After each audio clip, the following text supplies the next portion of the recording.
Namaku Adi, aku berusia 20 tahun dan baru saja lulus dari sekolah menengah atas.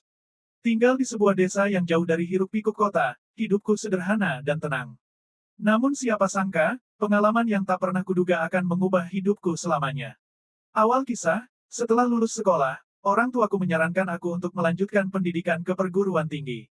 Namun, aku menolak. Aku ingin mencoba mendaftar sebagai TNI di negara. Sayangnya, keberuntungan belum berpihak. Semua usahaku gagal. Aku pun mencoba melamar pekerjaan di berbagai tempat, dari pabrik hingga kantor, tetapi panggilan kerja tak pernah datang. Akhirnya, aku memutuskan membantu bapak dan ibuku di sawah, merawat padi-padi yang telah mereka tanam. Hari-hariku diisi dengan bekerja di ladang hingga suatu siang, ketika kami beristirahat di pondok kecil di tengah sawah, bapakku berkata, "Le, coba kamu ke rumah Bu Asih, teman bapak dulu. Siapa tahu dia ada kerjaan buat kamu." Bu Asih adalah sahabat lama bapakku. Beliau memiliki usaha toko beras yang besar di kota dengan banyak cabang. Umurnya 34 tahun, namun hingga kini belum dikaruniai anak. Awalnya aku ragu menerima tawaran itu. Tetapi rasa bosan tinggal di desa membuatku akhirnya memutuskan untuk pergi. Dengan sedikit canggung, aku tiba di rumah Bu Asih setelah perjalanan panjang menggunakan bus. Di sana, aku melihat seorang wanita cantik berdiri menungguku.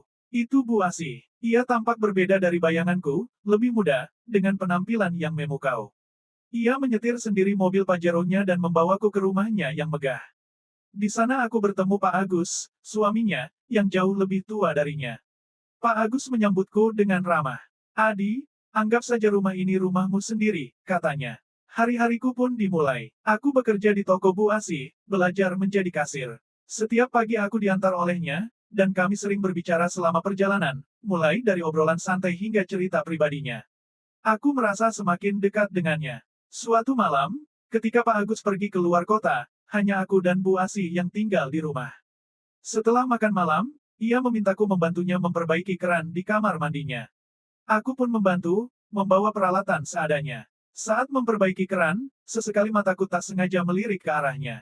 Setelah selesai, aku berpamitan untuk keluar. Namun tak lama kemudian, aku mendengar teriakannya. Aku bergegas kembali ke kamarnya. "Ada orang masuk ke kamar, Dik," katanya panik. Aku memeriksa sekitar, tetapi tidak menemukan siapapun.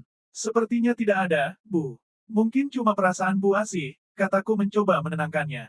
Ia memelukku erat. "Adi, temani Bu di sini malam ini." "Bu takut," pintanya. Aku mengangguk dan duduk di dekatnya.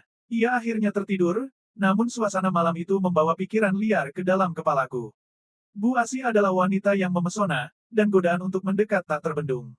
Beberapa bulan setelah kejadian itu, aku merasa bersalah. Aku memutuskan untuk kembali ke desa, berpamitan dengan alasan ingin membantu orang tuaku di sawah. Pak Agus mengizinkanku pulang dengan senyum ramah, seolah tidak menyadari apapun. Namun tak lama setelah aku kembali, Pak Agus menelepon bapakku untuk mengundang kami ke syukuran kehamilan Bu Asih. Hatiku terkejut. Aku tahu betul bayi itu adalah hasil dari malam yang aku habiskan bersamanya. Aku menyimpan rahasia ini rapat-rapat. Tidak ada yang tahu apa yang sebenarnya terjadi antara aku dan Bu Asih, dan aku bertekad membiarkannya tetap menjadi rahasia. Hidupku kembali berjalan seperti biasa di desa. Namun setiap kali aku memikirkan kejadian itu, aku bertanya-tanya, apakah Bu Asih akan mengungkapkan kebenarannya suatu hari nanti? Ataukah semuanya akan tetap terkubur selamanya?